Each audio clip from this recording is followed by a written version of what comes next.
A very good afternoon to all of you. Today we will see our experiment number 18, that is to determine the number of threads per 10 centimeter of absorbent cotton ribbon gauze BP यानी कि British pharmacopoeia.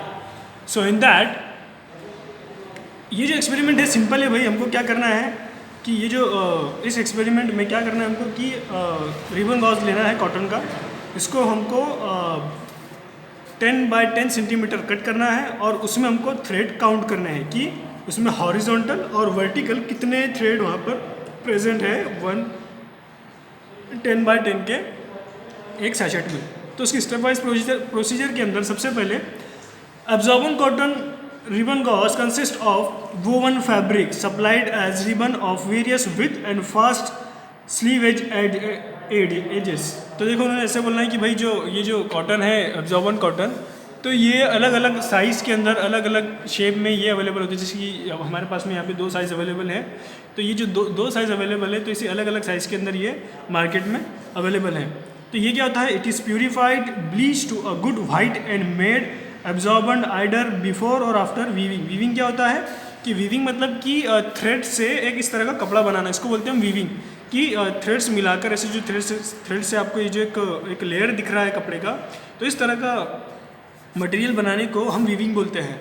So it is practically odourless, reasonably free from weaving defects and contain no more than slight traces of least residue, pericarp, seed husk और other impurities. मतलब कि क्या बोलना है हमको कि ये जो प्रिपरेशन होती है भाई ये बनी हुई, तो ये इसमें जो सीड्स या जो इम्प्यूरिटी होती है उसमें वो ज़्यादातर नहीं होती. ये एकदम प्योर फॉर्म में हमको यहाँ पे इसके कोई भी इम्प्यूरिटी के इसमें ज़्यादातर ट्रेस यहाँ पे नहीं होते. तो इस तरह से हमको यहाँ पे बोलना है. सो वॉक the threads running long way of the fabric weft where the threads running across the fabric. मतलब कि ये जो फैब्रिक है वो इसके बारे में बात करें, उसमें जो स्टेप्स दिए उन्होंने वो कैसा है कि select 3 different portion of absorbent cotton ribbon gauze. तो ऐसे अपने को क्या करना है, ऐसे 3 एब्जॉर्बेंट कॉटन के अलग अलग सैम्पल्स लेने हैं. उसको हमको स्केल से मेज़र करना है 10 सेंटीमीटर विड्थ और 10 सेंटीमीटर लेंथ की उसकी, और फिर उसको मेज़र करके उसको कट करना है. और कट करने के बाद हमको उसको क्या करना है, calculate the average number of thread पर 10 centimetre in the warp and the weft.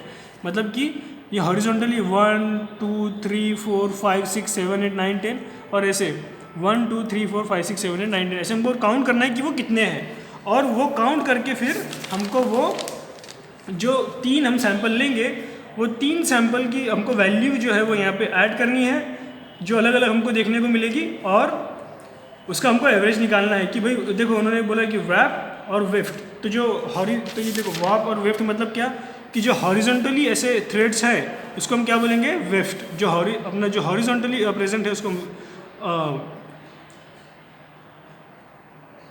Sorry जैसे वर्टिकल है उसको, जो ऐसे इस तरह से वर्टिकल है उसको हम बोलेंगे वेफ्ट, और जो ऐसे हॉरिजॉन्टली है उसको हम बोलेंगे वाप.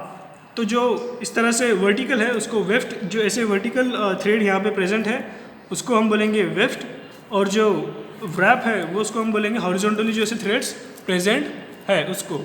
तो हमको वो 10 बाय 10 सेंटीमीटर में कितने हैं ऐसे हमको 3 सैंपल कट करके उसमें हमको कैलकुलेट करने हैं, उसको हमको गिनना है. और फिर हमको उसको क्या करना है, उसका एवरेज निकालना है कि कितने व्रैप है और कितने वेफ्ट है. और उसका यहाँ पे फिर हमको बीपी में उसका कितना दिया, जैसे कि अपन ने बोला कि absorbent cotton ribbon gauze BP should have 117 और 117 to 123 वाप एंड 95 to 105 वेफ्ट थ्रेड पर 10 सेंटीमीटर. मतलब कि क्या कि नंबर ऑफ थ्रेड्स कितने होने चाहिए रैप के अंदर वो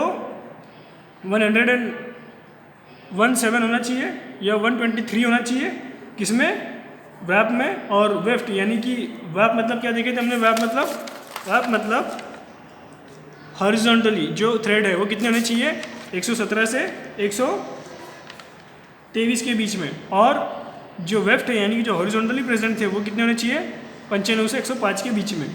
तो इतना सा ये सिंपल सा प्रैक्टिकल है. फिर उसके कैलकुलेशन, फिर उसके क्वेश्चन आंसर्स है, और उसके बाद में जो नेक्स्ट एक्सपेरिमेंट है, तो ये जो एक्सपेरिमेंट है ये भी सिमिलर है. हमको क्या करना है इस एक्सपेरिमेंट में, सेम एक्सपेरिमेंट दोनों हमको कंडक्ट साथ में हम जब करेंगे तो इसमें हमको जो चीज़ का ध्यान रखना है कि पहले एक्सपेरिमेंट में हमने क्या किया कि पहले एक्सपेरिमेंट में हमने ये काउंट किया कि कितने वाफ्ट और कितने वेफ्ट इसमें प्रेजेंट है।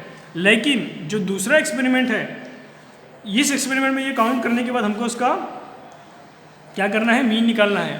अगर ये जो है ये उसके आसपास या उसमें उससे कम आता है तो हम बोलेंगे कि ये जो टेस्ट है ये पास है। लेकिन ये जो है हम ऐसे बोलेंगे कि ये जो प्रोडक्ट है ये पूरा के पूरा जो एज पर बीपी के रूल्स एंड नॉर्म्स है उसके ऊपर ये पूरा की पूरा उतरता है। लेकिन अगर ये ऐसा हमको देखने को नहीं मिलता, अगर हमको उससे कम में देखने को मिलते हैं या अगर हमको उससे ज़्यादा देखने को मिलते हैं, तो हम इस तरह से कहेंगे कि ये जो प्रिपरेशन है इसमें क्या है, ये ब्रिटिश फार्माकोपिया को कंप्लाई नहीं करती। तो टेस्ट, ये जो टेस्ट है फिर ये फेल हो जाएगी वहाँ पर।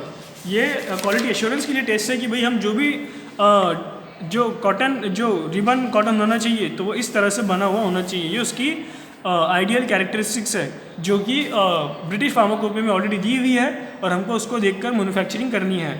और ये जो है ये उसी वे में या उसी रूल्स और नॉर्म को फॉलो करके बनी है या नहीं बनी है। तो ये हम कैसे पता करेंगे कि नंबर ऑफ थ्रेड्स वाफ्ट यानी कि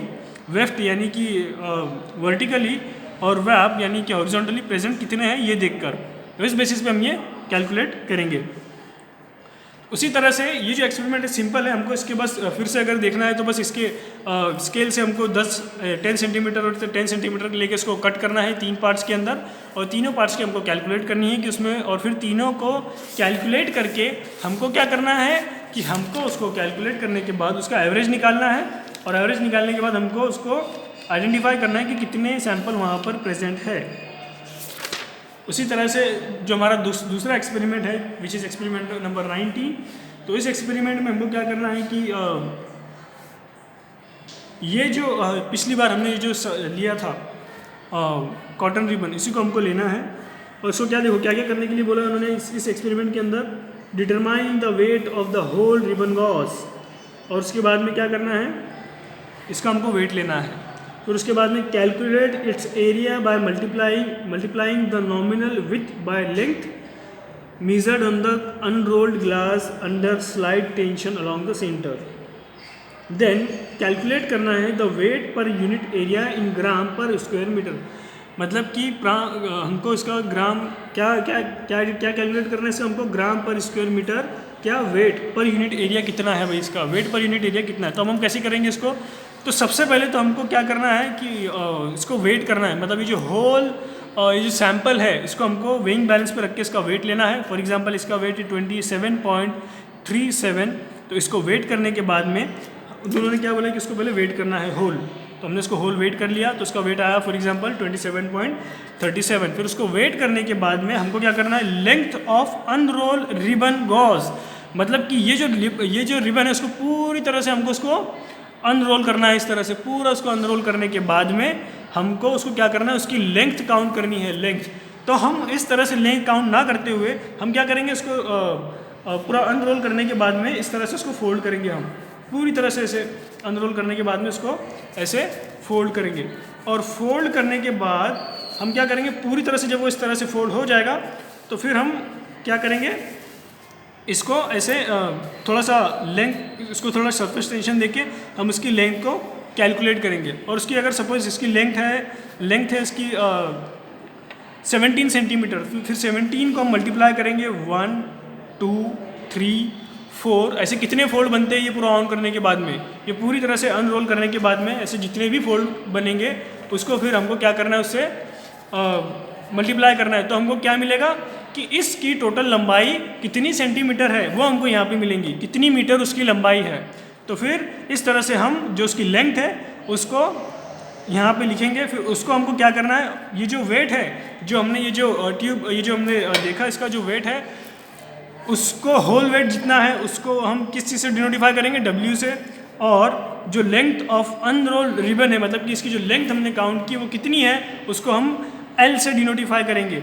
और फिर हमको क्या मालूम करना है, width of whole ribbon gauze, यानी कि जो विड्थ है, इस विड्थ मतलब क्या है कि इसकी चौड़ाई कितनी है। तो इसको हम स्केल से सिंपली मेज़र करेंगे कि भाई इसकी कितनी चौड़ाई है, कितनी इसकी विड्थ है। तो इसकी जितनी भी विड्थ रहेगी फिर हम उसको वहाँ पर नोट करेंगे, जैसे कि यहाँ पे फॉर एग्जांपल 1/4 इसकी विथ है। फिर उसको हम क्या करेंगे, उसको हम किस चीज़ से डिनोटिफाई करेंगे, डी से। फिर उसको डी से डिनोटिफाई करने के बाद में हम कैलकुलेशन करेंगे।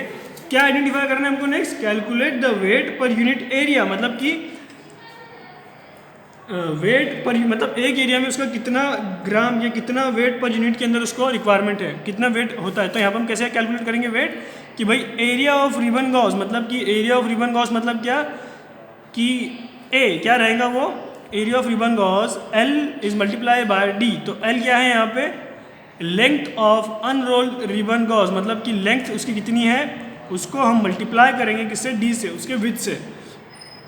तो विथ से मतलब कि यानी कि जो हमारे रिबन की जो लेंथ है उसको उससे उसको मल्टीप्लाई करके उसको हमको उसकी विथ यानी कि कितना लंबा, मतलब उसकी लंबाई जितनी है उससे हमको उसको मल्टीप्लाई करके उसको विथ से उसकी यानी कि उसकी चौड़ाई कितनी उससे हमको मल्टीप्लाई करना है। और जो रीडिंग आएंगी उसको हम बोलेंगे कि वेट पर यूनिट एरिया है उसका, वो समझ में आ रहा है।